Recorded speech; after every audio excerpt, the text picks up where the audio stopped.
Om Namo Bhagavate Vasudevaya. Om Namo Bhagavate Vasudevaya. Om Namo Bhagavate Vasudevaya. Narayanam Namaskrityam Naram Chaiva Narottamam Devim Saraswati Vyasam Tato Jayamujire Nashta Preshvabhadrishu Nityam Bhagavata Sevaya Bhagavati Utamashloke Bhaktir Bhavaiti Naishtaki. Харе Кришна, дорогие преданные, примите, пожалуйста, мои поклоны. Харе Кришна, ძვირფასო რთული მოგთხოვთ მიღოთ ჩემი თაყვანისცემა. Итак, сегодня мы продолжаем изучать Шримад Бхагаватам. Мы читаем 5 главу 6 песни. Дакша проклинает Нарада Муни. დღეს ვაგრძელებთ შრიმად ბჰაგავატამის კითხვას, ჩვენ ვკითხულობთ მეექვსე სიმღერის მეხუთე თავს დაქშა წყევლის ნარადა მუნის. И сегодня читаем текст 31. დღეს წავიკითხავთ 31 ლექსს. Бхатринам праянам брата йону тиштхати дармавит сапуньябану пурушо марудбхих сахамодате. Перевод стиха. Кто знает законы религии, тот идет по стопам своих старших братьев. Такой добродетельный брат изведает счастье в обществе марутов, полубогов, являющих пример братской любви. Комментарий. То, какие мирские отношения больше всего ценит человек, определяет, на какую планету он попадет после смерти. Здесь сказано, что всякий, кто предан своим братьям, должен следовать их примеру, и тогда он сможет достичь планеты Марудлока. Нарада Муни советует младшим сыновьям Дакши последовать примеру старших братьев и достичь духовной обители.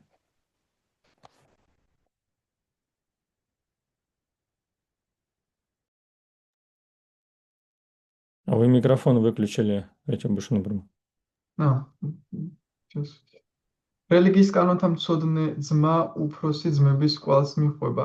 ასეთი ღვთისმოსავი ძმა უაღრესად ამაღლებული პიროვნებაა და ამიტომ მას ურთიერთობის საშუალება ეძლევა მარუტების თან ნახევარ ღმერთებთან, რომლებიც სამაგალითო სიყვარულით არიან თავიანთი ძმების მიმართ განწყობილნი. კომენტარი პრეჩიტალი? Да. კომენტარები. ადამიანი იმის მიხედვით, თუ რომელ მატერიალურ დურსებებთან ურთიერთობს, ანიჭებს უპირატესობას სიკვდილის შემდეგ სხვადასხვა პლანეტაზე ხვდება. აქ ნათქვამია, რომ ძმის ერთგული კაცი თავისი უფროსი ძმების გზას უნდა გახვეს და ამგვარად მას მარუდ ლოკაზე ამაღლების შესაძლებლობა მიეცემა. ნარადა მუნი ურჩევს პრაჯაპატი დაქშას უმცროს შვილებს უფროსი ძმების გზას დაადგნენ და სულიერ სამყაროში გადაინაცვლონ.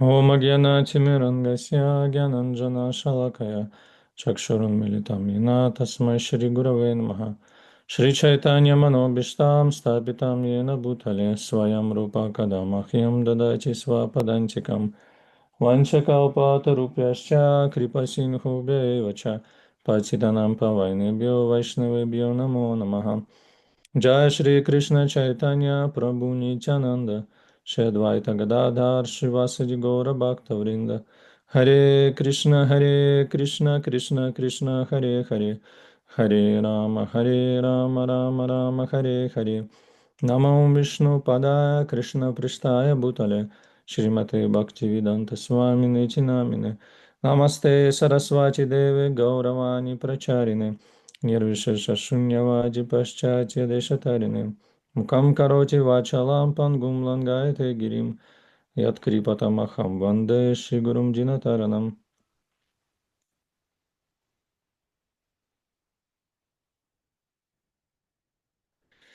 Так, дорогие преданные, мы продолжаем изучать Шримад Бхагаватам и вкратце напомним логику повествований. ძვირფასო რთულობა ჩვენ ვაგრძელებთ შრიმად ბჰაგავატამის შესწავლას და მოკლედ გავიხსენოთ ამ ნაწარმოების ლოგიკა. Эта глава, она повествует о Дакше и его сыновьях. ეს თავი მოგვითხრობს დაქშაზე და მის ვაჟებზე. И мы помним, что история Дакши начинается с 4 песни, где описывается Дакша Яги, жертвоприношение Дакши. ჩვენ ვიცით, რომ დაქშას ისტორია მეოთხე სიმღერიდან იწყება, სადაც აღწერილია დაქშას იაგია. То есть 4 песня, она описывает бхакти в разных гунах материальной природы. Дакша, он олицетворяет бхакти в невежестве. მეოთხე სიმღერა აღწერს ფაქტის სხვა მატერიალურ გუნების სხვადასხვა გუნებში, დაქშა კი განასახიერებს ფაქტის უგუნურების გუნაში. Почему Дакша находится в невежестве? Потому что он не видит преданности в других преданных, как, например, Господи Шиве. და ის უგუნურებაში იმიტომ იმყოფება, რომ ერთგულებას ვერ ხედავს სხვა ერთგულებში, მაგალითად უფალ შივაში. Он мнит себя каким-то величайшим, как сказать, величайшим уполномоченным совершать жертвоприношения и заселять Вселенную, и поэтому гордится. ის საკუთარ თავს ძლევამოსილად აღიქვამს, რომ შეუძლია მოსახლეობის ესე შექმნა, გამრავლება, იაგიების ჩატარება, ამიტომაც ამაყობს ამით. И в результате такого неправильного настроения он совершает оскорбление в конце концов, и приходит расплата за это, за все. და ამგვარი არასწორი განწყობის გამო ის საბოლოოდ შეურაცხყოფებს ჩადის და ამის გამო იღებს მოუწევს გადახდა კიდეც.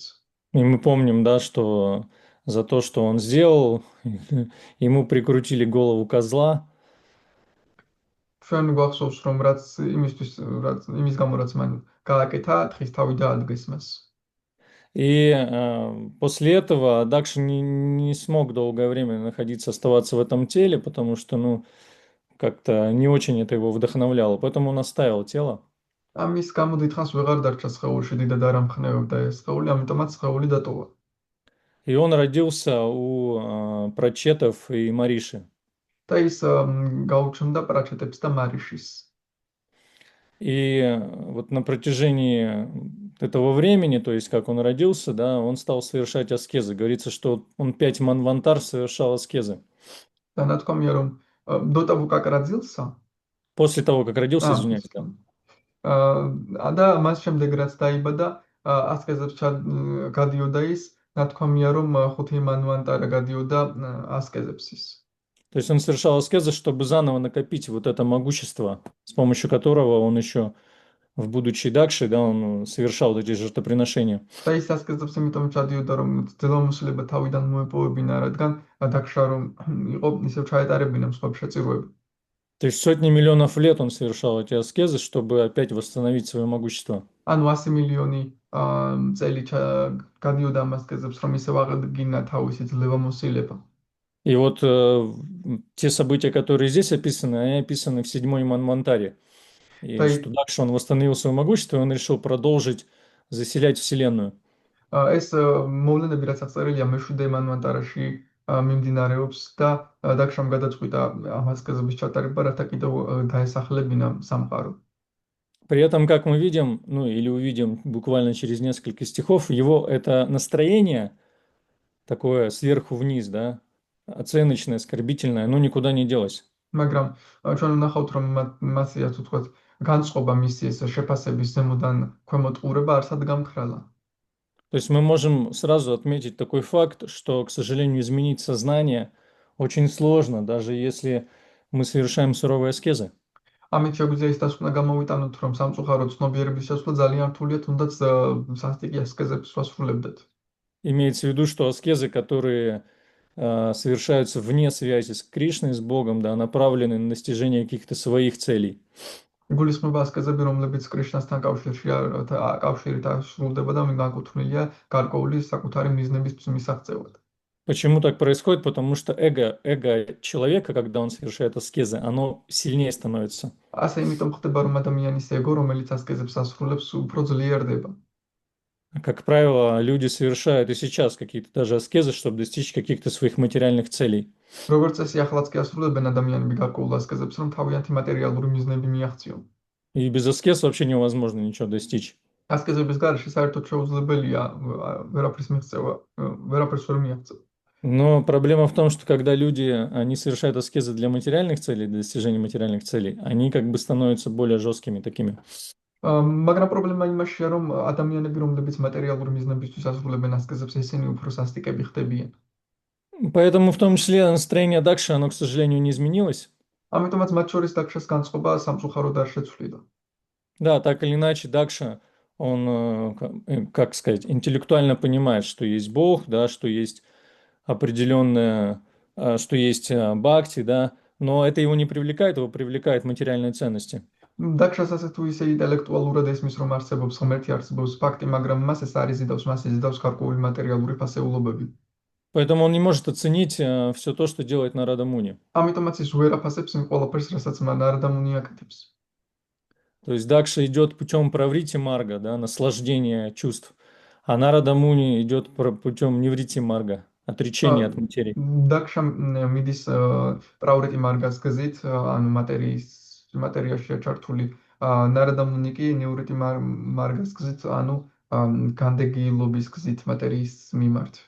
Поэтому Шилапрапада в этих комментариях, он очень часто повторяет одну и ту же мысль, что люди, которые идут только путем материальных наслаждений, они не понимают поступки тех, кто стремится к освобождению, да, и к любви к Богу.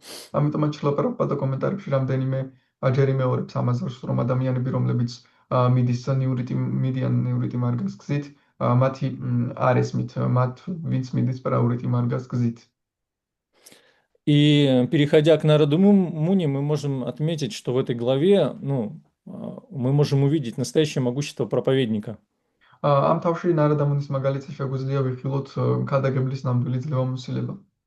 То есть, в принципе, Бхагаватам описывает разные варианты того, как встречаются преданные с каким-то определенной квалификацией для проповеди и люди, которые эту проповедь воспринимают. ფაკავატამი აღწერს ადამიანებს, რომლებსაც ქადაგების სხვადასხვა კვალიფიკაცია აქვთ და ასევე იმ ადამიანებსაც სხვადასხვა კვალიფიკაცია აქვთ, ვინც ამ ქადაგებას იღებს. Есть, наверное, такие самые значимые примеры, когда встречается учитель самой высокой квалификации, ученик самой высокой квалификации. Это, допустим, ესეთი მნიშვნელოვანი მაგალითები, როდესაც გვხვდებიან მასწავლებლის, რომ ყველაზე დიდი მაღალი კვალიფიკაციის არის და მოსწავლეც ყველაზე მაღალი კვალიფიკაციის. это, допустим, Шукадева Госвами Махараджа Парикшит. ეს არის მაგალითად შუკადევა გოსვამი და მაჰараджа парикшит. Когда ученик так хочет уже услышать о Кришне, что когда он встречает учителя, который может ему рассказать, он просто полностью поглощается этой катхой. როდესაც მოსწავლეს ძალიან სურს კრიშნას შესახებ მოისმინოს და ხვდება მოსწავლეს, რომელსაც ეს ამის მოთხრობა შეუძლია, თლიანად იძირება ამ კათაში. Но также есть и другие примеры, когда Бхагаватам описывает, что к Богу обращаются люди с какими-то материальными желаниями. არის ასევე სხვა მაგალითები, რასაც ფაგავატამი აღწერს, რომ ღმერთს ადამიანები მიმართავენ თავიანთი მატერიალური სურვილებით. И если они встречают на своем пути преданного Господа, духовного учителя, то, следуя его наставлениям, они постепенно очищаются и обретают чистое преданное служение. მაგრამ თუ ისინი ხვდებიან უფლის ერთგულს, ისინი თანდათანობით მისი დარიგებების მიყოლით იწმინდებიან და მოიპოვებენ ხოლმე წმინდა ერთგულს სამსახურს. И квалификация как раз учителя, да, духовного учителя или наставника заключается в том, чтобы понять тот уровень, на котором находится человек, и дать ему такие наставления, которые помогут ему постепенно прогрессировать. და მასწავლებლის ან სულიერი მოძღვრის კვალიფიკაცია იმაში მდგომარეობს, რომ გაიგოს ის დონე, რა დონეზეც მოსწავლე იმყოფება და ისეთი დარიგებები მისცეს, რომ მას შეეძლოს თანდათანობითი პროგრესი. И вот Нарада Муни, у него было желание освободить весь род Сваямбува Ману. ნარადა მუნის კი ჰქონდა სურვილი, რომ გაეთავისუფლებინა სვაямბუვა მანუს მთელი საგვარეულო. То есть мы знаем, да, самый яркий пример, это Друва Махарадж, которому он помог. ჩვენ ვთქვით ყველაზე ნათელი მაგალითი დრუვა მაჰარაჯი, ვისაც დაეხმარა ის Прачина Бархи. პრაჩინა ბარჰი. Это все описано в 4-й песне, да? ეს ყველაფერი შრიმად ფაგავატამის მეოთხე სიმღერაში აღწერილი. И он также хотел в том числе помочь и Дакше, и потомкам Дакши.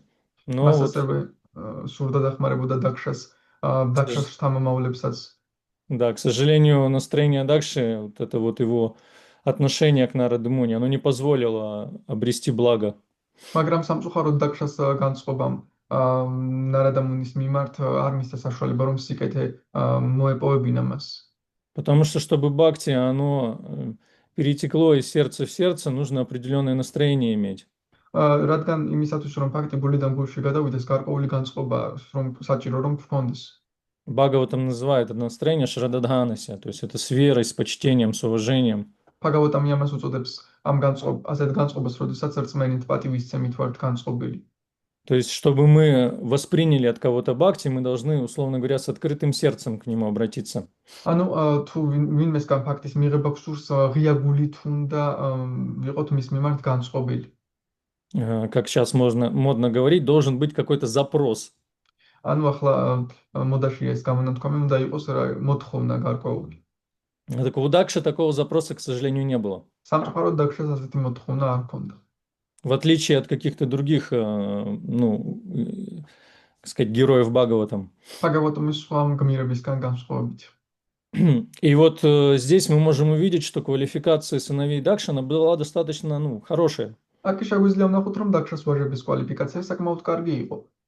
Потому что Нараде Муни даже не пришлось очень много им проповедовать, они сами, услышав буквально несколько наставлений Нарады, стали сами размышлять об этих наставлениях и пришли к правильному выводу. რადგან ნარადამუნის ბევრი ქადაგებაც არ დასჭირდა, რამდენიმე დარიგება მოისმინეს მათ და თვითონ როდესაც აფიქრდნენ ამ დარიგებებზე, მივიდნენ ისინი სწორ დასკვნამდე. Это говорит о том, что квалификация их как учеников была очень хорошей. ეს ნიშნავს, რომ მათი კვალიფიკაცია როგორც მოსწავლეების ძალიან კარგი იყო.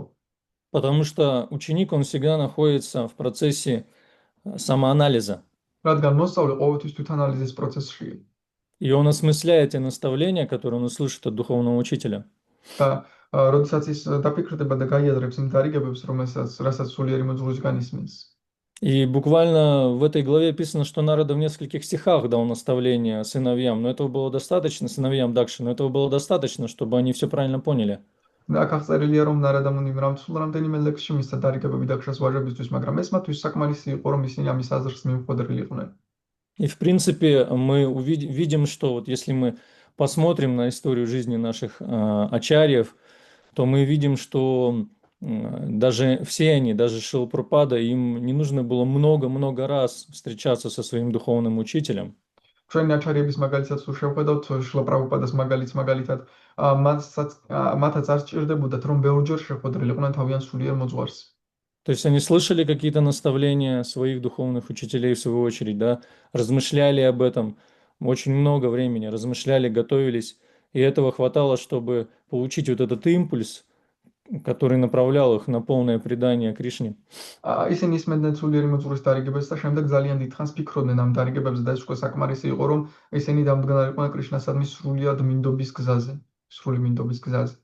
Если посмотреть на жизнь Шрилы Прабхупады, мы можем видеть, что он буквально всего лишь несколько раз встречался со своим духовным учителем Бхактисиданта Сарасвати. თუ შრილა პრაბჰუპადას ცხოვრებას შევხედავთ, შეიძლება ვნახოთ, რომ სულ რამდენიმეჯერ შეხვდა ის თავის სულიერ მოძღვარს ბჰაქტისიდანტა სარასვატის. И он очень внимательно слушал его. და ის ძალიან ყურადღებით უსმენდა მას. Как раз вот с этим открытым сердцем, с уважением, с почтением. ის უსმენდა ღია გულით, ზუსტად პატივისცემით. И когда Бхактисиданта Сарасвати давал инициацию Шриле Прабхупаде, он отметил, что я дам ему инициацию, потому что он очень внимательно слушает меня. როდესაც ბჰაქტისიდანტა სარასვატი ინიციაციას დაძლევდა შრილა პრაბჰუპადას, მან აღნიშნა, რომ მე მას ინიციაციას მივცემ, რადგან ის ყურადღებით მისმენს. И это одна из самых главных квалификаций, потому что самое главное служение ученика – это слушать духовного учителя. და ეს ერთ-ერთი ყველაზე მნიშვნელოვანი კვალიფიკაციაა, რადგან მოსწავლის მთავარი კვალიფიკაცია არის უსმენდა სულიერ მოძღვარს. И здесь на примере истории сыновей Дакши мы можем увидеть, что они обладали, ну, похожей квалификацией, да? და დაგშას ვაჟებს თუ შევხედავთ, მათ შეიძლება ამოაჩინოთ, რომ ისინი მსგავს კვალიფიკაციას ფლობდნენ. И в истории уже, которая описана вот в этих стихах, уже со вторыми, с младшими братьями Дакши, ისტორია, რომელიც აღწერილია უკვე დაგშას მეორე უმცროს ვაჟებზე, Нараде было еще проще им проповедовать, потому что он буквально в 2 стихах их наставил на путь бхакти. ნარადამუნისთვის უფრო მარტივი იყო მათ დარიგება, რადგან სულ 2 ლექსით დაარიგა დააყენა ფაქტის გზაზე. И это говорит о том, что и эти младшие сыновья, да, Дакши, они были тоже очень разумными. და ეს იმაზე მეტყველებს, რომ დაგშას უმცროსი ვაჟებიც ძალიან ჭკვიანები იყვნენ.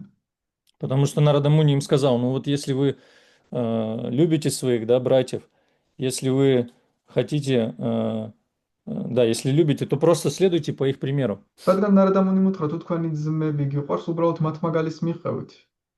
Он их, конечно, вдохновил, что тот, кто следует по стопам своих братьев, он даже может на особую планету попасть, вот, где может быть. ისინი გაამხნევა, რომ ვინც თავისი ძმების მაგალითს მიყვებიან, შეიძლება განსაკუთრებულ პლანეტაზე მოხვდნენ. Ну, это скорее он так, больше как, может быть, как дополнительный бонус, потому что сам факт того, что То есть дополнительный бонус он это озвучил, да, потому что этих младших братьев не нужно было вдохновлять на достижение каких-то планет райских, просто он скорее это, может быть, как проповеднический ход для тех, кто читает Бхагава, там произнес, скорее всего. მაგრამ სამდროში მათ უმცროსობებს არ სჭირდებოდათ ეს მაღალ პლანეტებზე მოხვედრა. შეიძლება ეს ვინც ფაგავატომს კითხულობს, მათთვის ეს სამხადაგებლო სვლა გააკეთა. То есть в ведической культуре очень, очень важен принцип следования за каким-то старшим. ვედურ კულტურაში ძალიან მნიშვნელოვანია პრინციპი მიყვე უფროსებს. И иногда людей вдохновляют еще какими-то бонусами, да, что можно вот это обрести, то обрести, да. В астрологии говорится, что тот, кто уважает старших, у него Солнце и Луна приходят в идеальное состояние, даже если там все очень плохо. და ამიტომაც ნათქვამია ეს დამატებითი ბონუსები, ვინც უფროსებს პატივს სცემს, მათთან მიდის ეს და ეს, მაგიტად ასტროლოგიაში ნათქვამია, რომ ვინც უფროსებს პატივს სცემს, მზე და მთვარე მასთან ძალიან კარგად იქნება. Так или иначе, веды, они вдохновляют всех людей следовать вот этому принципу подчинения старшему. ასე თუ ისე ვედები ამხნევებენ ყველა ადამიანს, რომ მიყვნენ ამ პრინციპს, რომ უფროსებს დაემორჩილონ. Это вообще один из самых фундаментальных принципов и духовного развития, и всей ведической культуры в целом. ეს არის ერთ-ერთი ყველაზე ფუნდამენტალური პრინციპი სულიერი განვითარებისთვის და ზოგადად მთელი ვედური კულტურისთვისაც. Потому что это реальность духовного мира, там все находятся в служении кому-то конкретному. რადგან ეს სულიერი სამყაროს რეალობაა, სადაც ყველა ვიღაცის მსახურებაშია чартული. И как говорит Вишванат Чакварти Тхакур в Мадхурья Кадамбини, Кришна, он свою милость, он сам не распространяет, он ее дает к своим дистрибьюторам, преданным. ასევე როგორც ვშванат ჩაკრავართი თაკურა ამბობს მათურია კადამბინიში, კრიშნა თვითონ არ ავრცელებს თავის წყალობას, ის დისტრიბუტორებს ერთგულებს აძლევს მათ რომ გაავრცელონ. Поэтому, чтобы действительно обрести милость Кришны, нужно найти какого-то саду или какого-то старшего и служить им, идти по его стопам. ამიტომაც იმისათვის რომ ნამდვილად მოვიპოვოთ კრიშნას წყალობა, უნდა ვიპოვოთ სათუ წმინდანი და мис ნაკვალევს миყვეთ. И поэтому одна из первых анг Бхакти, да, которая описана в Нектаре преданности Бхакти Расамрита Синдху, это идти под руководством своего духовного учителя, идти по стопам предшествующих ачарьев. ამიტომაც ერთ-ერთი ყველაზე მთავარი ანგა ფაქტისი, რომელიც ერთგულების ნექტარში Bhakti Rasamrita Sindhuში აღწერილი, ეს არის რომ მიყვე უფროსების სულიერი მოძღვრის აჩარიების ნაკვალევს. Анугати, да, то есть гати, идти по пути, скажем так, анугати называется. Анугати, гати ნიშნავს, როდესაც მიყვები გზას. Иногда это по-другому еще называют, это настроение ученика, анубхавой называется, которое заключается в том, чтобы понять настроение своего духовного учителя и идти за настроением своего духовного учителя. ზოგჯერ ამას ანუბჰავასაც უწოდებენ, ანუ როდესაც მოსწავლეს ესმის განწყობა თავის სულიერი მოძღვრისთვის, ზუსტად ამ განწყობას მიყვება. И это очень недешевая вещь, понять по-настоящему настроение своего духовного და учителя. ნამდვილად რომ გაიგო სულიერი მოძღვრის წყალობა, ეს იაფი ფასიანი რამ არ არის. Это особая милость Господа и самого духовного учителя, если мы можем понять настроение его. თუ ჩვენი სულიერი მოძღვრის განწყობის გაგება შეგვიძლია, ეს უფლის და თვითონ სულიერი მოძღვრის განსაკუთრებული წყალობა. Мы каждый день повторяем молитвы, да, Рупи Госвами, Пранама мантру, Шри Читани Манобиштам, Стапитам Йена Бутале. ჩვენ ყოველდღე ვიმეორებთ რუპა გოსვამის პრანამა мантрას Шри Чайтанья Маноприштам Стапитам Йена Бутале. Который означает, что Рупа Госвами, он понял настроение Господа Читания. Когда Господь Читания, он прочитал вот этот стих, который тот написал, он удивился, как он понял мое настроение. ეს ნიშნავს, რომ რუპა გოსვამი ეს ლექსი აღწერს, რომ რუპა გოსვამი მოახერხა უფალი ჩაიტანიას განწყობის გაგება, როდესაც უფალი მათ ჩაიტანიამ წაიკითხა ლექსი, რომელიც რუპა გოსვამიმ დაწერა, გაუკვირდა, როგორ გაიგო მან ჩემი განწყობა.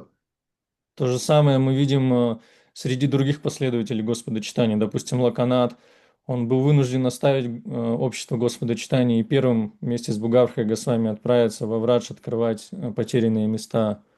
იგივე სხვადასხვა სხვა ერთგულებთან მიმართებაში, მაგალითად ლუკანათა გაიგო უფალი ჩაიტანიას განწყობა და ერთად ბუგართა გოსვამისთან ერთად გაემგზავრა წმინდა ადგილებში.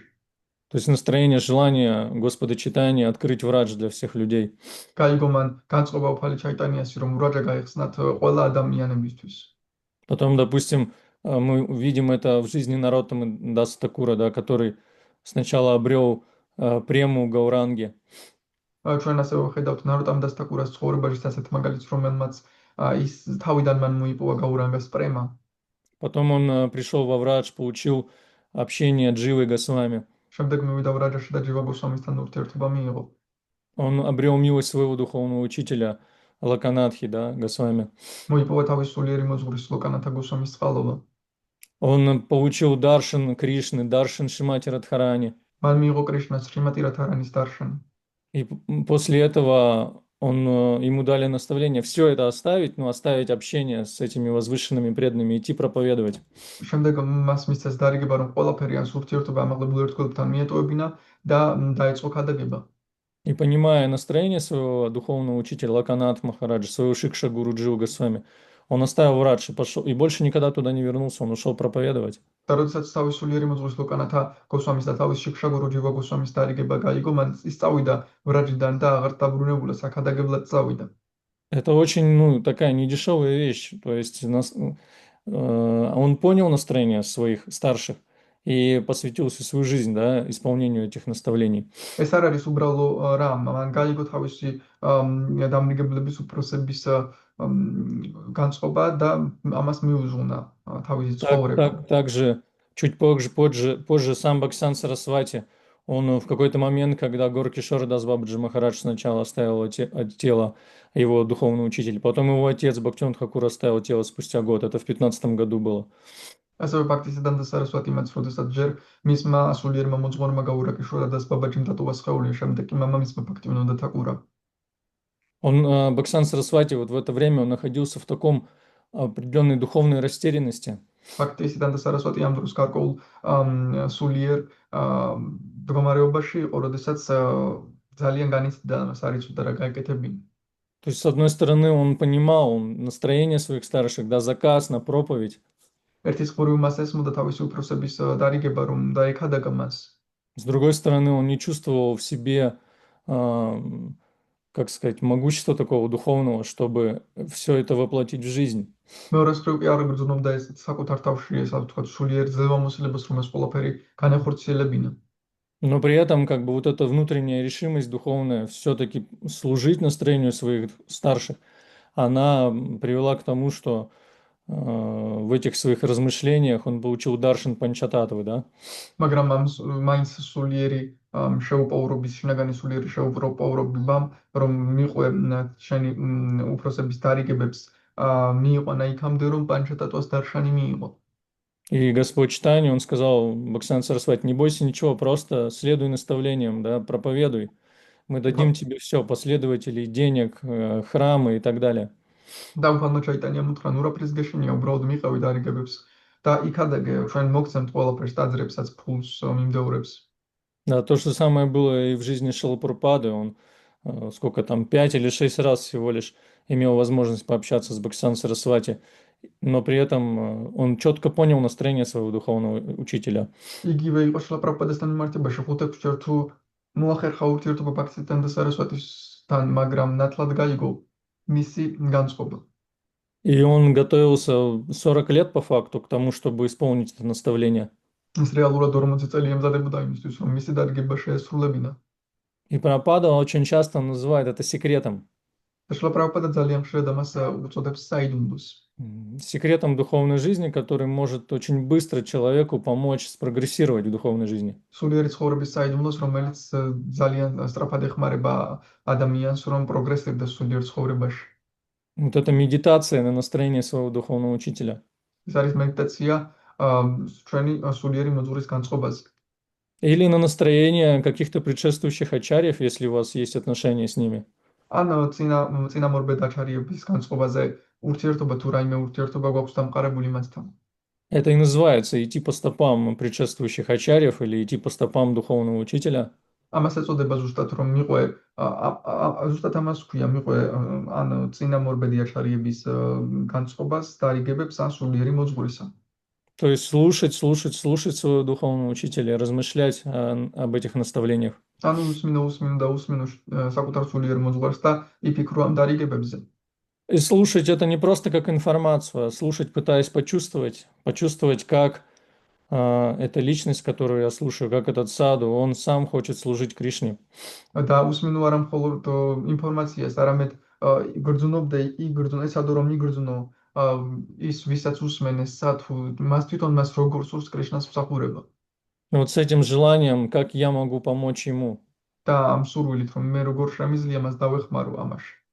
Поэтому единственный вопрос, который был у Шилапрапады к Бхасан Сарасвати, это как я могу служить, что я могу еще сделать. ამიტომაც ერთადერთი კითხვა შილო პრაბჰუპადის ბაქთისიდანტა სარასვატის მიმართ იყო ის, რომ როგორ შევძლებ მე მსახურებას, რა შემიძლია მე გავაკეთო. И это настроение духовного мира. და ეს Потому არის что единственный вопрос, который там есть, это Ким Карамяхам, что я еще могу сделать для вас. და ეს არის სულიერი მოძღვრის განწყობა, სულიერი სამყაროს განწყობა, რადგან ერთადერთი რაც იქ არის, ეს არის ზუსტად ეს ერთადერთი შეკითხვა, რა შემიძლია გავაკეთო. Поэтому на примере наших старших, да, и на примере этих историй из Бхагавата мы можем увидеть, какова должна быть квалификация ученика. ამიტომაც ჩვენი უფროსების და ასევე შემат ფაგავატამის ისტორიებიდან შეგვიძლია დავინახოთ, როგორი უნდა იყოს მოსწავლის კვალიფიკაცია. Конечно, это достаточно возвышенный уровень. რა თქმა უნდა, ეს ძალიან ამაღლებული დონეა. И зачастую нам нужна вся жизнь, чтобы обрести такую же квалификацию. და ხშირად მთელი ცხოვრებაც გვჭირდება ხოლმე, რომ ასეთი კვალიფიკაცია მოვიპოვოთ. Интересно, что когда первых преданных в нашем движении спрашивали, почему они привлеклись к Шиле Прабхупаде, საინტერესოა, რომ როდესაც ჩვენს მოძრაობაში პირველ ერთგულებს ეკითხებოდნენ, რითი რატომ მიიზიდნენ შილა პრაბჰუპადათი, они отвечали такую вещь, и это сейчас тоже можно это все услышать. Есть видеозаписи, воспоминания о Шиле Прабхупаде, их там уже около 90, по-моему, да? ისინი ასეთ რამეს პასუხობდნენ და ახლაც კი შეიძლება ვიდეო ჩანაწერებში ამის მოსმენა, ამას ეწოდება ამ ვიდეოებს შილა პრაბჰუპადას ზე, ასე ვთქვათ, მოგონებების გახსენება. Они все отмечают один очень важный момент, что они просто влюбились в Шилу Прабхупаду. ისინი ხას უსვამენ ძალიან ერთ მნიშვნელოვან მომენტს, რომ ისინი მათ უბრალოდ შეუყვარდათ შილა პრაბჰუპადა. А если есть вот эта влюбленность, если есть эта любовь к кому-то, то ты хочешь что-то сделать для него. და თუ არის ეს სიყვარული ვინმეს მიმართ, მაშინ გიჩნდება სურვილი, რომ მისთვის რამე გააკეთო. Ты естественным образом становишься внимательным к объекту своей любви. და ბუნებრივად ხდები ყურადღებით შენი სიყვარულის ობიექტის მიმართ. Ты начинаешь медитировать, как я могу что-то сделать для этого человека, да? იწყებ მედიტაციას, რა შემიძლია გავაკეთო ამ ადამიანისთვის. Даже в опыте обычной мирской любви у нас есть такой опыт, что если мы сильно в кого-то влюбляемся, то мы даже предугадываем какие-то желания этого человека. მიწიერ სიყვარულშიც კი გვაქვს ასეთი გამოცდილება, როდესაც ძალიან გვყვარდება ვინმე, ხვდებით კიდეც ამ ადამიანის სურვილებს წინასწარ. Это природа любви. Она помогает, как сказать, настолько погрузиться в объект своей любви, что проявить вот это настроение служения. ეს არის სიყვარულის ბუნება, ეს გვეხმარება იმდენად ჩავიზიროთ ჩვენი სიყვარულის ობიექტში, რომ ასე ვთქვათ, გამოვლინდეს ეს მსახურების განწყობა. Поэтому я говорю о том, что в идеале, конечно, привязанность к духовному учителю или к саду, она должна быть именно эмоциональная. ამიტომაც ახლა იმას ვამბობ, რომ იდეალში სულიერი მოძღვრისადმი ან სათვისადმი მიჯაჭვულება უნდა იყოს ემოციური. Чтобы внутри вот было это желание, что я очень хочу что-то сделать для своего духовного учителя, для Шилы Прабхупады. რომ შინაგანად გქონდეს სურვილი, რომ მე ძალიან სურს რამე გავაკეთო ჩემი სულიერი მოძღვრისთვის, შილა პრაბჰუპადასთვის. И до тех пор, пока вот это желание, оно будет у нас внутри важнее и главнее, чем какие-то другие бесконечные желания материальных чувственных наслаждений, то это здорово. და თუ ეს სურვილი ჩვენთვის იქნება მთავარი ვიდრე სხვა სურვილები, სხვა ბევრი სურვილი, რაც ჩვენშია გარკვეული მატერიალური სიამოვნებებისთვის, მაშინ ეს მაგარია ძალიან. То есть у нас всегда какие-то материальные желания будут, так или иначе, пока мы находимся в этом материальном теле. ჩვენ სანამ მატერიალურ ცხოვრებაში ვიმყოფებით, ასე თუ ისე გვექნება რაიმე მატერიალური სურვილები. Ну, конечно, если вы там до уровня Бао доберетесь, то по милости Господа, то тогда уже, конечно, этого не останется. თუ რა თქმა უნდა ფავას დონემდე ახლა უფლის წყალობით ეს აღარ იქნება. Но так или иначе мы живем какой-то жизнью, у нас есть какие-то желания, и очень важно, чтобы эти желания материальные не перевешивали наши желания служить. მაგრამ ზოგადად ამ ცხოვრებით ცხოვრობთ და გარკვეული სურვილები გვაქვს და ძალიან მნიშვნელოვანია რომ ეს მატერიალურმა სურვილებმა არ გადაწონონ სულიერი სურვილები. А служить можно только кому-то, это конкретная личность. მსახურება კი მხოლოდ ვინმეს მიმართ შეიძლება, ეს არის კონკრეტული პიროვნება. Поэтому нужно найти такую личность, в которую мы вот, влюбляемся. ამიტომაც უნდა ვიპოვოთ ისეთი ადამიანი, ვინც გვიყვარდება. И тогда на дистанции на протяжении там многих лет. Можно сохранять этот духовный энтузиазм, вдохновение, желание служить. და ამგვარად დისტანციაზე მრავალი წლის განმავლობაში შეიძლება შენარჩუნება ამ ენთუზიაზმის მსახურების სურვილის. Потому что если есть просто какая-то абстрактная идея духовного мира, в которой как бы нету той личности, ради которой я могу какие-то подвиги все время совершать, то очень сложно как бы сохранять энтузиазм на протяжении десятков лет. რადგან თუ არის მხოლოდ აბსტრაქტული იდეა სულიერი სამყაროსი და არ არის ის პიროვნება, ვისთვისაც შემიძლია რაიმე მსახურება შევასრულო, ძალიან რთულია 10 წლების განმავლობაში მსახურების განწყობის შენარჩუნება. Поэтому в идеале должен быть кто-то живой, какой-то преданный, да, который нас вдохновляет. ამიტომაც იდეალში უნდა იყოს ვინმე ცოცხალი, винმე ერთგული, რომელიც ჩვენ გვამხნევებს. Под живым я подразумеваю, что не факт, что он еще находится в этом мире, в этом теле, но у нас есть связь с ним через слушание его наставлений. ცოცხალს გულისხმობ, რომ შეიძლება ის ამ სხეულში არ იყოს, მაგრამ ჩვენ გვქონდეს მასთან კავშირი მისი დარიგებების მეშვეობით. Иногда даже сейчас мы можем приехать куда-нибудь во Вриндаван, да, на картику, и можем зачастую увидеть Гаргамуни Прабу. ზოგჯერ ჩვენ შეგვიძლია ვრინდავანში ჩავიდეთ კარტიკაზე და ვნახოთ ვიხილოთ გარგამუნი პრაბჰუ. Это один из первых преданных, которые присоединились к Шриле Прабхупаде. ეს ერთ-ერთი პირველი ერთგულია, რომლებიც შემოუერთდა შრილა პრაბჰუპადას. Это были два брата Брамананда и Гаргамуни Прабу. ორი ძმა იყვნენ ბრაჰმანანდა და გარგამუნი. И вот даже сейчас мы можем видеть, что когда Гаргамуни начинает рассказывать про Шрилу Прабхупаду, у него слезы очень часто текут. და ახლა შეიძლება ვიხილოთ, რომ როდესაც გარგამუნი შრილა პრაბჰუპადას შესახებ ყვება, ხშირად ცრემლები მოსდის ხოლმე. То есть прошло уже столько лет, да? Очень много лет. Вся жизнь. Они присоединились молодыми парнями, которым было по 20 лет. А сейчас им уже по 70 чем-то лет. И вот на протяжении всей своей жизни они пронесли вот этот эмоциональный заряд преданности Шриле Прабхупаде. ამდენი წელი გავიდა, ისინი 20 წლის იყვნენ, როდესაც შრილა პრაბჰუპადას თან დაამყარეს კავშირი და მას შემდეგ უკვე ახლა 70 წელს გადაცილებულები არიან და ამდენი წლის შემდეგაც კი შეუნარჩუნდათ მას ეს განწყობა. Сейчас у нас здесь в Куржиново оставляет тело Вриндаван Прабу. Это один из первых преданных СССР. ახლა ჩვენთან ტოვებს ერთი ერთგულის ხეულს, სახელი თქვა. По факту это второй преданный СССР после Ананташанти. ეს არის მეორე ერთგული საბჭოთა კავშირში. Он стал повторять мантру в 1974 году. Ананташанти его вдохновил.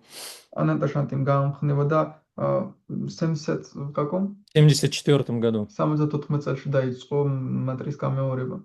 И он очень много преданных привел в сознание Кришны. და ძალიან ბევრი ერთგული მოიყვანა კრიშნას ცნობიერებაში. В одной Прибалтике только около 100 человек, которые стали распространять дальше сознание Кришны по всему СССР бывшему. ჯერ მარტო პრიბალტიკაში 100 ადამიანამდე, რომლებმაც დაიწყეს ყოფილ საბჭოთა კავშირში გავრცელება ყველგან. То есть вот человек, который здесь вот сейчас вот, да, у нас тут живет, оставляет тело, он, получается, вот 51 год уже повторяет, да, мантру, 51 год, да.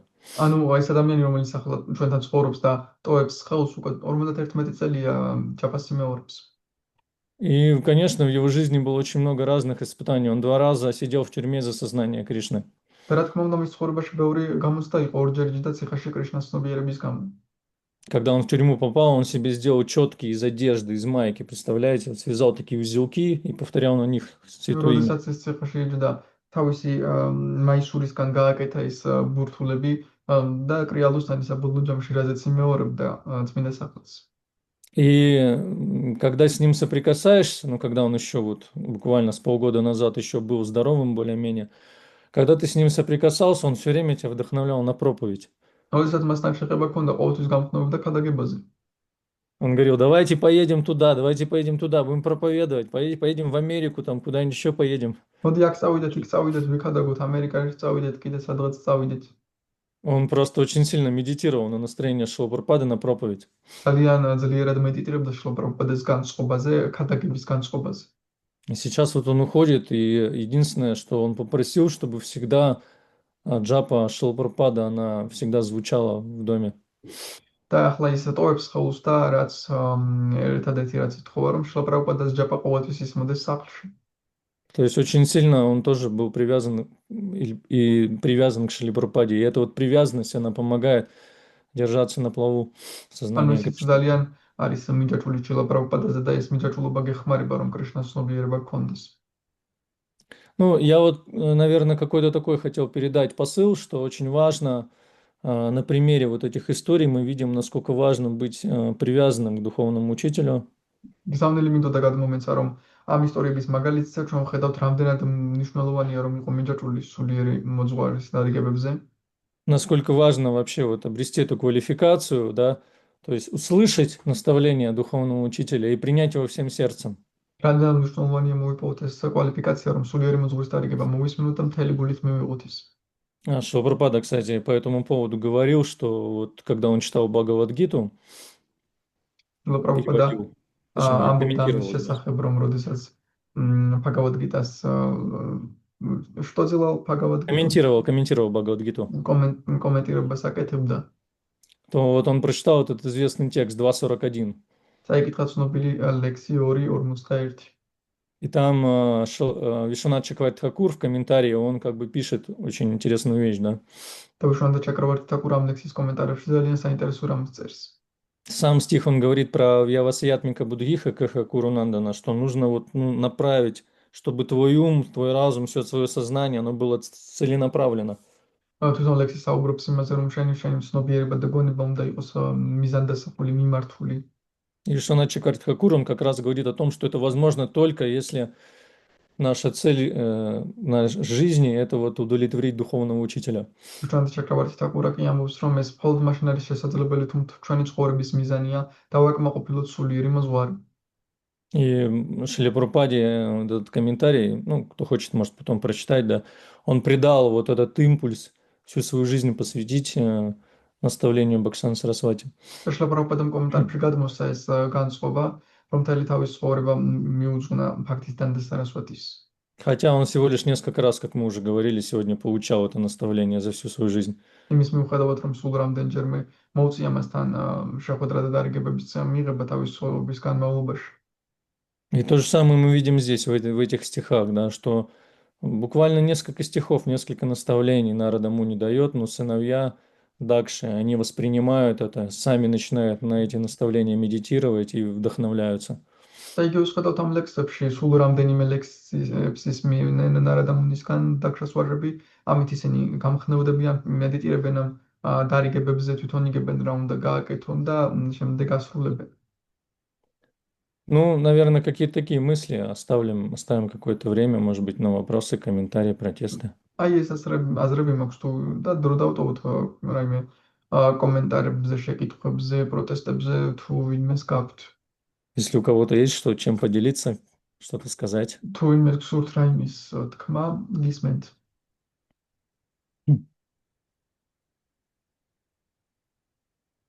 Харе Кришна, спасибо за лекцию.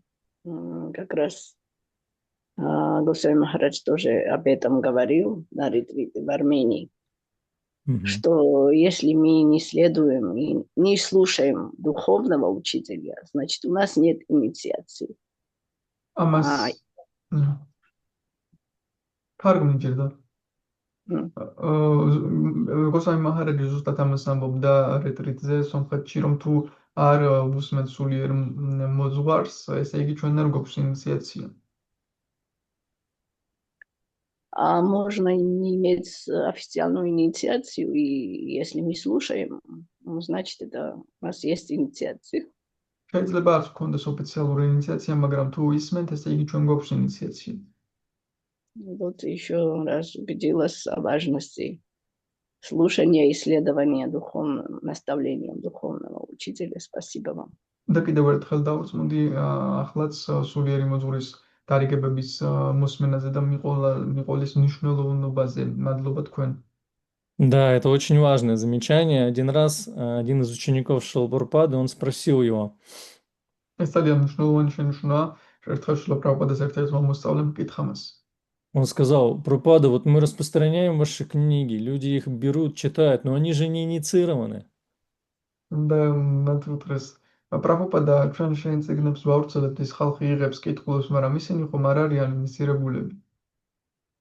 И тогда Прабхупада сказал: как только они начинают читать мои книги, они становятся инициированными. შემდეგ პრაბჰუდამ უპასუხა, რომ როგორც კი ჩემი წიგნების კითხვის იწყებენ, ისინი ინიცირებულები ხდებიან. Поэтому Прабхупада, он очень интересно, он использует термин «процесс инициации». ამიტომაც შილა პრაბჰუდა ძალიან საინტერესოდ იყენებს ტერმინს ინიციაციის პროცესი. То есть он не воспринимает инициацию, как, знаете, там, банан в костер кинул, и тебе дали там индийское имя с приставкой «das». ანუ ის ინიციაციას არ იღებს ისე, რომ ბანანი ჩააგდეს ცეცხლში და მოგცეს ინდური სახელი, რომელიც ბოლოვდება დასით. То есть процесс инициации начинается тогда, когда человек, он соприкасается с преданными, со Шрилой Прабхупадой, начинает слушать, читать. ანუ ინიციაციის პროცესი იწყება მაშინ, როდესაც ადამიანი ერთგულებს თან შედის შეხებაში ისმენს შილა პრაბჰუპადას, კითხულობს, Да, он начинает следовать каким-то правилам, предписаниям. იწყებს გარკვეული წესების მიყოლას. И все это заканчивается возвращением в духовный мир уже. Это все процесс инициации. და ეს ყველაფერი სრულდება უკვე სულიერ სამყაროში დაბრუნებით, ეს უკვე ინიციაციის პროცესი. Поэтому мы все в процессе находимся. ამიტომაც ჩვენ ყველა ვართ პროცესში.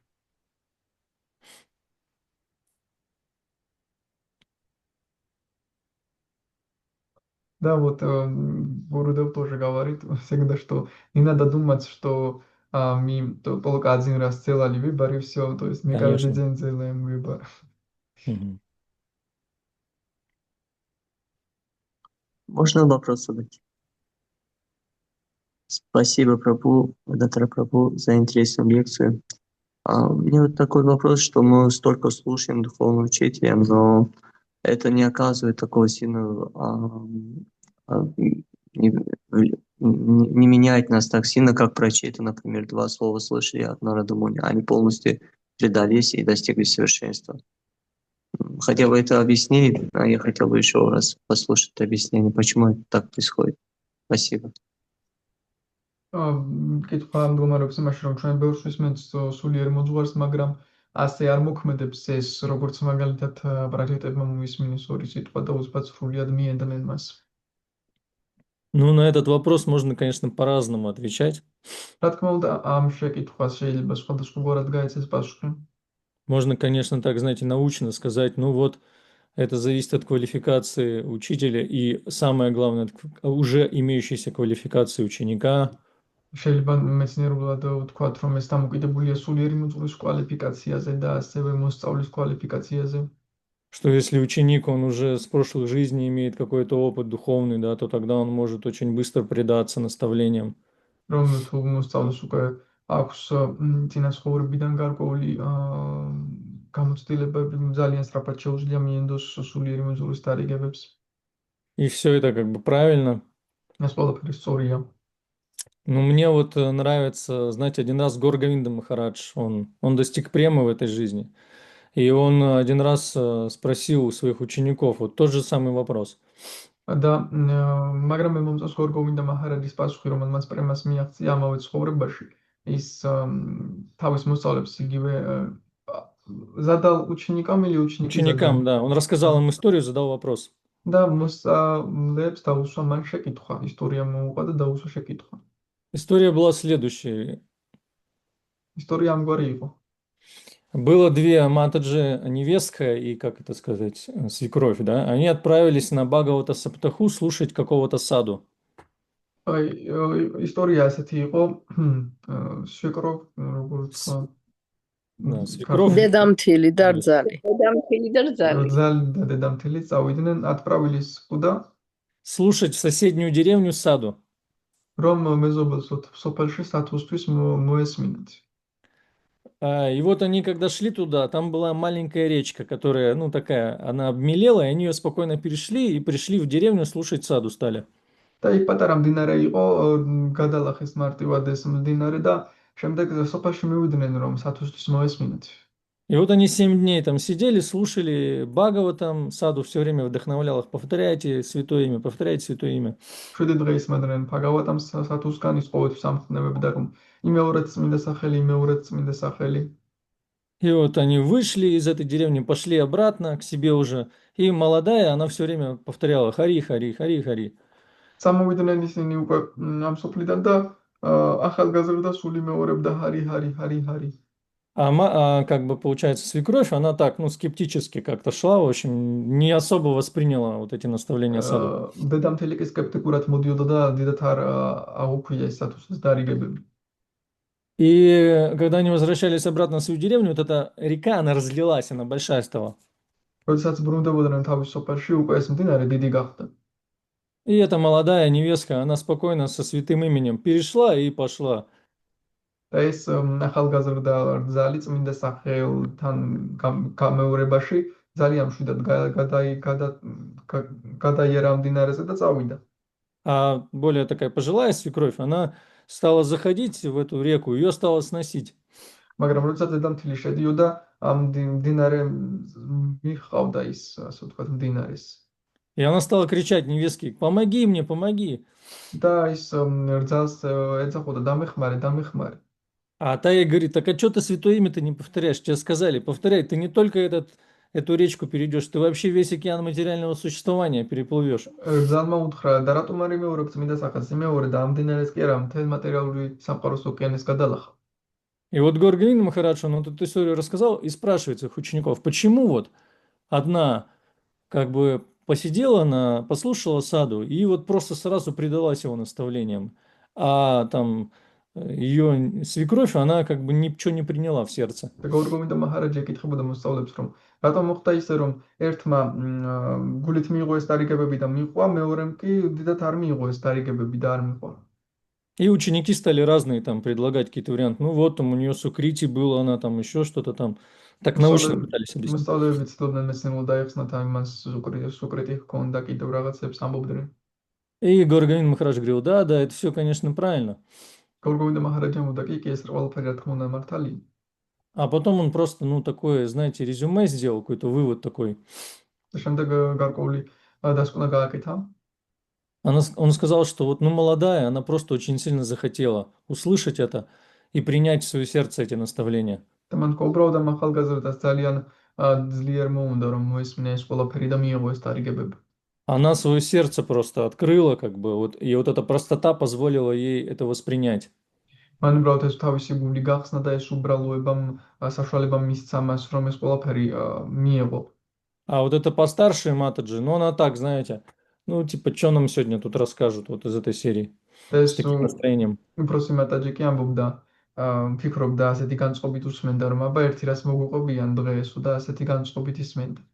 То есть очень важно, как мы слушаем. И я уже, да, говорил, что нужно слушать именно эмпатически, это можно так назвать. და ძალიან მნიშვნელოვანია ამგვარად როგორ ვისმენთ, შეიძლება ამას დავარქვათ, ну, ემპათიურად. Это называется, ачари называют этот процесс садара никаран. აჩარიები ამ პროცესს უწოდებენ სადარა ნიკარან. Это значит, что мы пытаемся почувствовать те эмоции, которые заложены, ну, как бы, которые пытается, которые испытывает говорящий. ეს ნიშნავს, რომ ჩვენ ვცდილობთ განვიცადოთ ის ემოციები, რომლებსაც განიცდის ის, ვინც საუბრობს. То же самое, когда мы читаем Бхагаватам. იგივეა, როდესაც ბჰაგავატამს ვკითხულობთ, Слушаем какие-то истории. ვისმენთ სხვადასხვა ისტორიებს. Мы пытаемся именно почувствовать вот эту эмоцию бхакти, которая там заложена. ჩვენ ვცდილობთ ვიგრძნოთ ეს ფაქტის ემოცია, რომელიც მასში დევს. Потому что нас как бы, ну, меняет именно вот бхакти, которая там есть, а не просто как какая-то такой пласт, знаете, философии, информации. რადგან ჩვენ ზუსტად გვცვლის ეს факти, რომელიც გდევს და არა ის უბრალოდ ფილოსოფია. Поэтому тут как бы нужно, ну, с усилиями, определенные усилия должны быть в том, чтобы вот слушать. ამიტომაც გარკვეული ძალისხმევა საჭირო იმისთვის, რომ სწორად ისმინო. И в идеале, конечно, лучше слушать вживую, если есть такая возможность. იდეალში, რა თქმა უნდა, უკეთესია ცოცხლად ისმინო, თუ არის ასეთი შესაძლებლობა. У меня были такие опыты, когда я вот садился рядом с каким-то старшим преданным, допустим, с Госвами Махараджем, вот так вот, слушал его, и я прям вообще чувствовал вот этот опыт, ну, духовный опыт Кришны, потому что чувства очищаются, ты чувствуешь Кришну. და მე მაგალითად მქონდა გამოცდილება მაგალითად უფროს ერთგულთან ახლოს, როდესაც ვისმენდი მაგალითად გოსვამი მაჰარაჯთან ახლოს ვიჯექი ვისმენდი და გრძნობ მისგან ამ ზუსტად გამოცდილებას კრიშნას გრძნობ. Ну и от других преданных, да. Тоже это можно почувствовать. От любого преданного на самом деле. სხვა ერთგულებისგანაც შეიძლება ეს იგრძნო. სინამდვილეში ნებისმიერი ერთგულისგან შეიძლება ეს იგრძნო. Потому что у всех есть какая-то милость. До тех пор, пока мы здесь остаемся в этом обществе, значит, нас что-то держит, какие-то самскары. И с этим можно соприкоснуться с преданными. რადგან ყველას აქვს გარკვეული წყალობა, თუ აქ ვართ, ესე იგი რაიმე სამსკარები გვიჭერს აქ და მაგიტომ ვართ.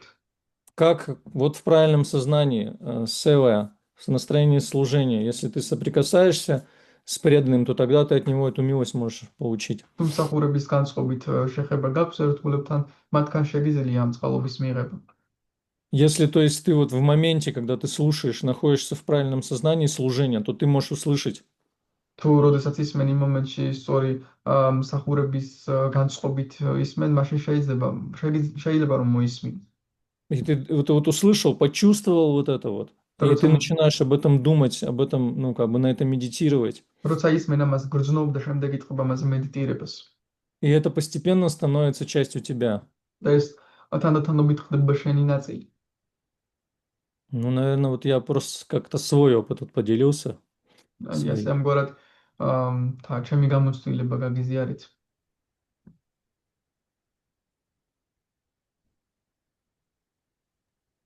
Спасибо огромное, Прабху, очень важный опыт. Поучительный. Спасибо огромное, что делились таким сокровищем. У нас დიდი მადლობა რომ გაგვიზიარეთ. თქვენი გამოცდილება ძალიან მნიშვნელოვანია. Спасибо огромное. მადლობა დიდი. Здесь еще Мата захочет вопросы. Харе Кришна, благодарю за лекцию, очень полезно. Подскажите, какие могут быть настроения у духовных учителей?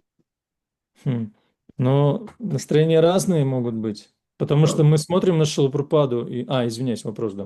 და კითხვა მდგომარეობდა, რა განწყობები შეიძლება ჰქონდეთ სულიერ მოძღვრებს და პასუხია რომ სულიერ მოძღვრებს სხვადასხვა განწყობა შეიძლება ჰქონდეთ. Допустим, у Шрилы Прабхупады он был настолько многогранен, что были разные грани его настроения. რადგან მაგალითად შრილა პრაბჰუპადა იმდენად მრავალწახნაგოვანი იყო, რომ სხვადასხვა ბევრნაირი განწყობა ჰქონდა. У него было основное настроение, да, это сострадание, как бы направленное на всех живых существ, и поэтому желание проповедовать им. ძირითადი განწყობა იყო თანაგრძნობა, რომელიც მიმართული იყო ცოცხალ არსებებზე, რომ ეხადა გამათთვის. Но при этом были какие-то другие грани, забота о преданных, там, забота о обычных людях, там, Food for Life какой-нибудь, ну, что-то такое, разные многие моменты были. მაგრამ სხვა მომენტებიც იყო მაგითად ერთგულებზე ზრუნვაც, Food for Life-ზე ზრუნვაც. И вот наши духовные учителя, они в свою очередь от Шрилы Прабхупады взяли разные вот эти вот грани настроения.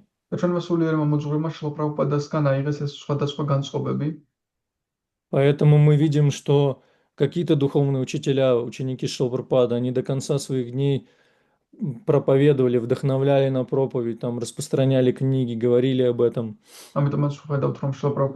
მოსწავლეები ზოგიერთი მოსწავლე გადმოიღეს ეს ქადაგების განწყობა, ასულ საუბრობდნენ ქადაგებაზე, წიგნების გავრცელებაზე. Какие-то преданные ученики Шрилы Прабхупады, они делают акцент на служение вайшнавам, на заботу о вайшнавах.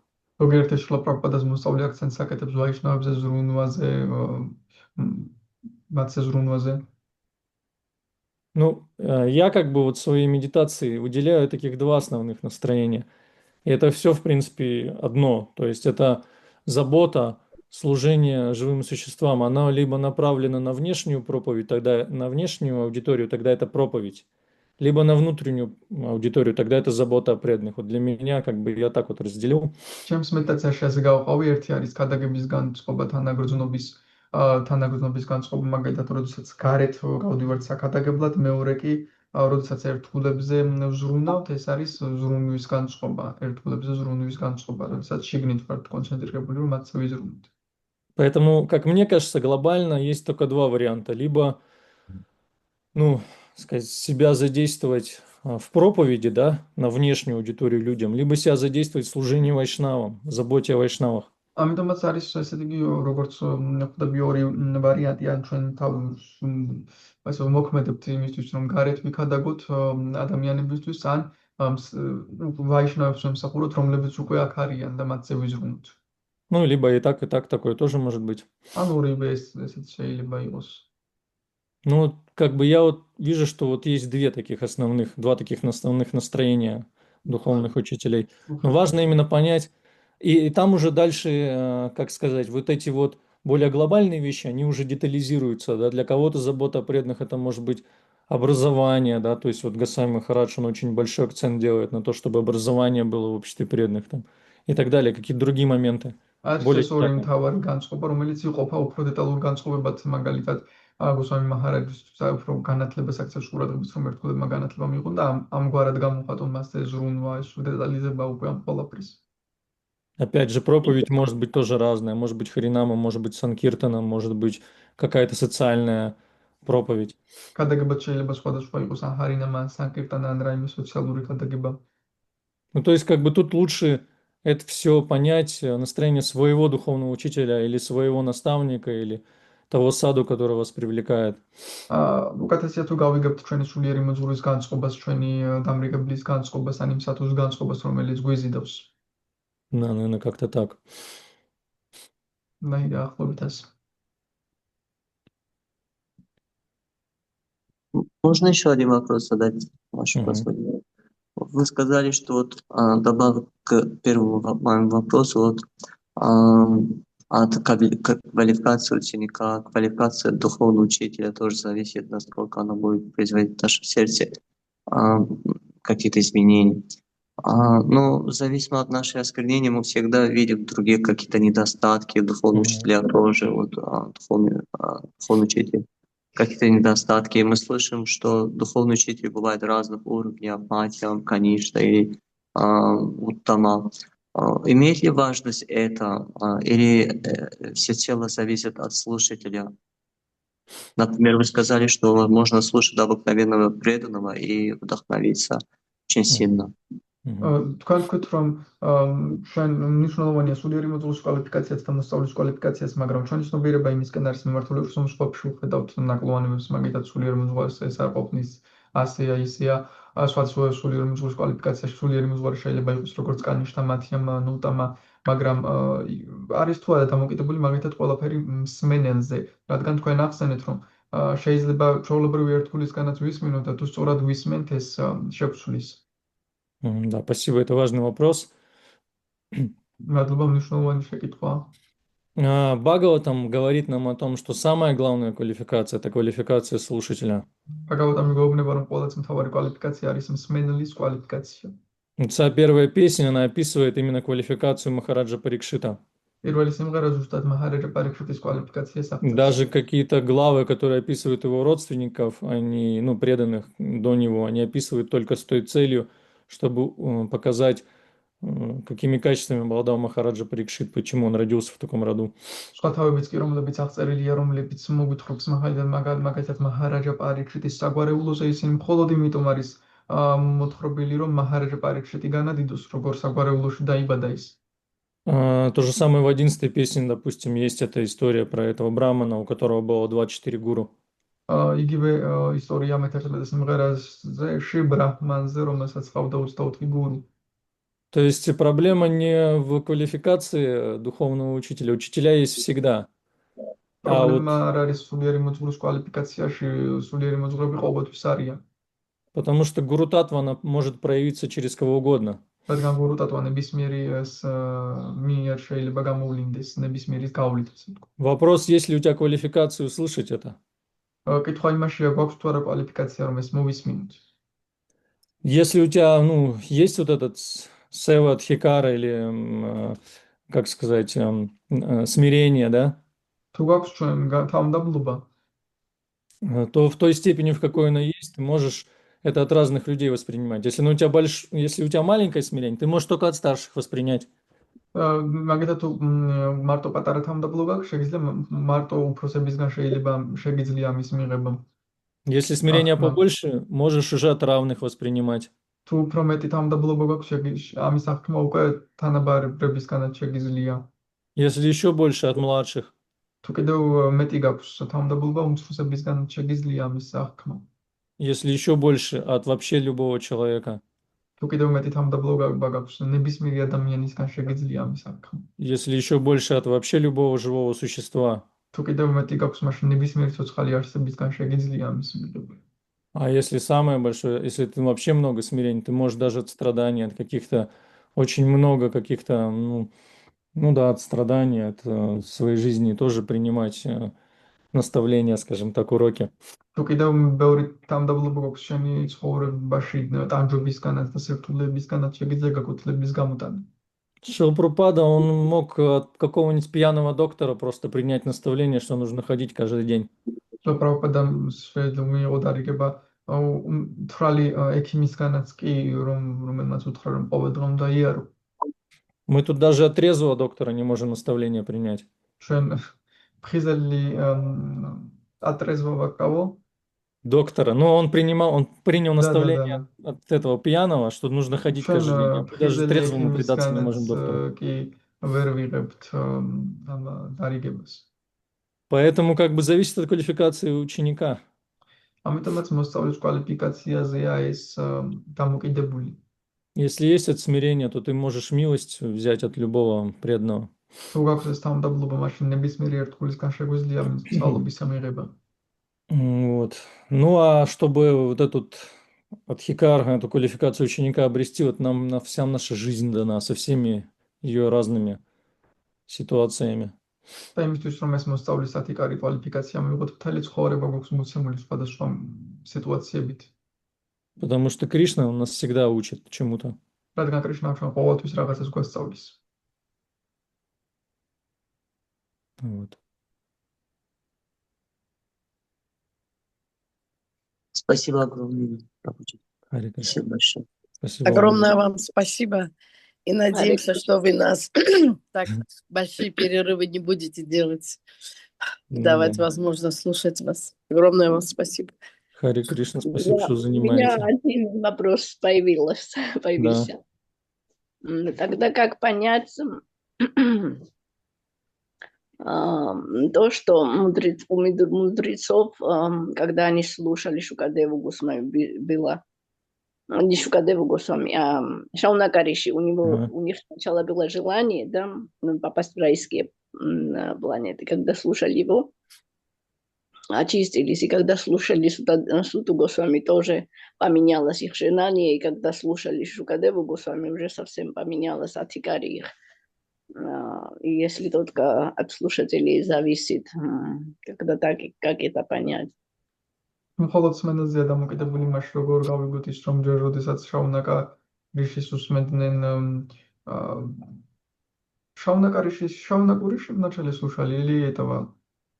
Сначала, ну... Рома Харшана суд. Рома Харшана, да, Рома Харшана. როდესაც თავიდან რომა ჰარშანა სუტას უსმენდნენ ისინი სამოთხის პლანეტებზე უნდათ წასვლა, შემდეგ უსმენდნენ ანუ სხვადასხვა გრადაცია იყო, შემდეგ უსმენდნენ სუტა გოსვამის, შემდეგ შეეცვალათ მათი განწყობა და როდესაც უსმენდნენ შუკადევა გოსვამის თუ რა თანაფარდობით თქვი, ნუ მოკლედ მათი განწყობა ისმებოდა, იცვლებოდა ამით.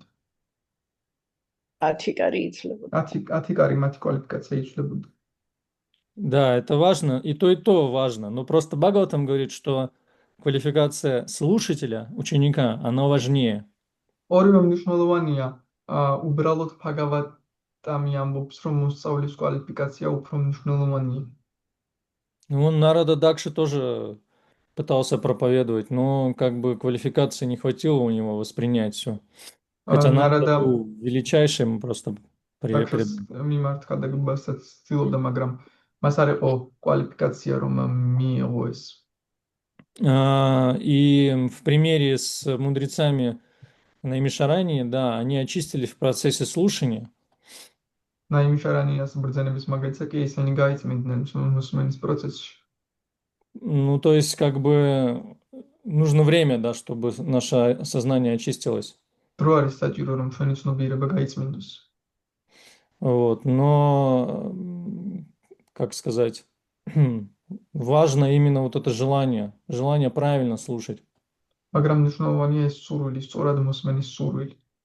То есть плюсом этих мудрецов до того, как они обрели чистое преданное служение, заключалось в том, что они с уважением слушали.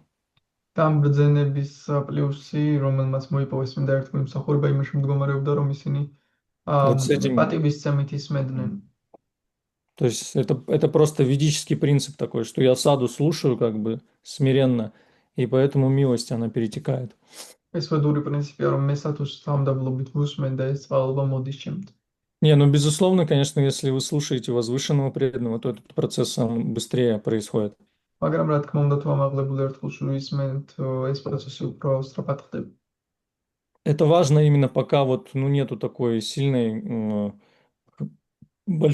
хорошей квалификации, да, важно слушать, конечно, чистые бхакти. როდესაც ეს მნიშვნელოვანია დასაწყისში, როდესაც ძლიერი კვალიფიკაცია არ გვაქვს, ვუსმინოთ წმინდა ფაქტას. А если вы уже сами имеете эту внутреннюю связь с Кришной, тогда вы Кришну можете уже там через разных преданных услышать, скажем так. თქვენ უკვე გაქვთ შინაგანი კავშირი კრიშნასთან, შეგიძლიათ მოისმინოთ სხვადასხვა ერთგულებისგან კრიშნა შესახებ. Как-то так. და ადამიანებისგან. Харе Кришна. Спасибо. Вот как раз вы здорово сказали, что он и дальше проповедовал, да, или говорил, но он не услышал, что действительно очень важно все равно вот это слушание. Если бы этого слушания правильного не было бы, и эти мудрецы, они выше и выше не поднялись, если бы изначально они уже не слушали бы, не услышали бы, то и последующих продвижений тоже не было бы. Так что важно действительно слушать, это очень важный момент. მნიშვნელოვანი მომენტი თქვით, რომ დაშა ვერ გაიგონა რა დამონის დარიგებები მნიშვნელოვანია განწყობა როგორ ისმინე.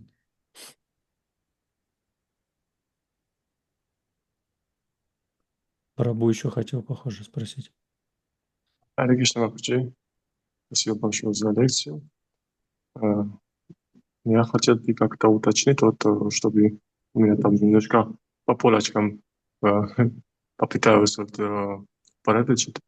Вот, если привести пример истории Нарадаму, как он вот, начинает служить, можно сказать ли таким образом, что сначала идет перевоспитание, уважение другим, да, уважение, настроение служения потом идет, получается, милость, то есть с другой стороны уже, потом получается уже услышать сказанное, и потом настроение, да, понимание настроения уже духовного учителя. Можно так сказать? Порядочить.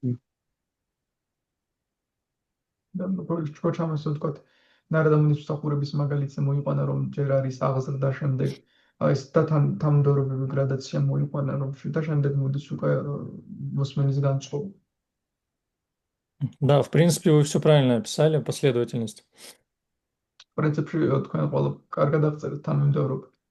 Только милость, она всегда есть. Вот. В самом начале, в середине, в конце. მაგრამ წყალობა ყოველთვის არის დასაწყისშიც, შუაშიც და ბოლოშიც. Вопрос просто, можем ли эту милость мы, как сказать, взять, зависит от вот этого настроения. Есть ли настроение служения у нас или нет? მაგრამ ამ წყალობის მიღება შეგვიძლია თუ არა, დამოკიდებულია იმაზე, გვაქვს თუ არა მსახურების განწყობა. Вот. И, конечно, нужен процесс определенный, чтобы в конце концов услышать именно настроение, почувствовать. რა თქმა უნდა, გარკვეული პროცესია საჭირო, რომ საბოლოოდ მოვისმინოთ ეს განწყობა, ვიგრძნოთ ეს განწყობა. Ну, в целом, да, как бы вы все правильно описали. საერთო ჯამში ყველაფერი სწორად აღწერეთ. Спасибо большое. Харе Кришна. Харе Кришна, спасибо вам. Все, наверное, да. Харе Кришна. Харе Кришна, преданный, хорошего всем дня. Сознания. Харе Кришна. Харе Кришна. Кришна. Спасибо большое. Харе Спасибо. Кришна. Спасибо большое. Хорошо. Это Тара Пранапрабху. Харе Кришна, преданный.